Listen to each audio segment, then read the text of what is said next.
It was exactly 102 centimeters, folks. We'll remove this block here. We'll remove and clean our fan. Our fan might be dirty. This computer hasn't been touched in 5 years. We'll replace the thermal paste. We'll replace the thermal pad and put it back together. First, let's remove the cooler. You need to use high-quality thermal paste in this kind of work. Unfortunately, using cheap thermal paste won't work. The thermal paste has set a little. You can see that it has set a little. We definitely don't scrape these areas with anything metal. We wipe it with a soft cloth. If it's too dry, you can put it in hot water and let it sit for half an hour or an hour. It will soften naturally afterward. Then, you can wipe it with a soft cloth and a wet towel, dry it, and put it back in place. We'll thoroughly wipe the thermal pad areas. We'll apply a thermal pad. It's a simple material. The thermal pad on it has dried out and has become like plaster. You'll see that we'll replace it using a high-quality thermopad. You'll also see the thermopads on the case.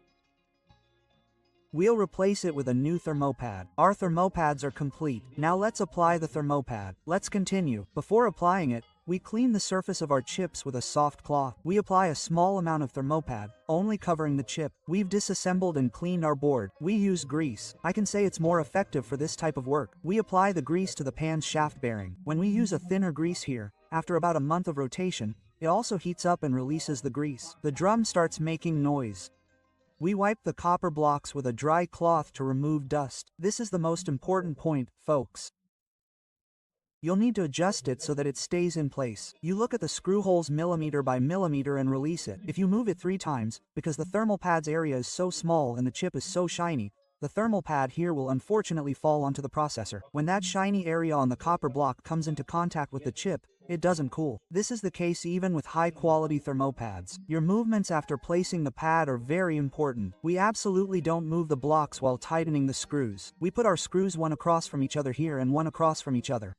Then, once they're secure, you can tighten them as much as you want. We tighten one across from each other and the other across from each other. We do the same on the other side. Oh, we're done. We're done. Folks, we're done, but the processor isn't finished.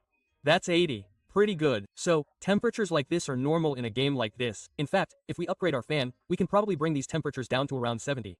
It's good for both the processor and the graphics card.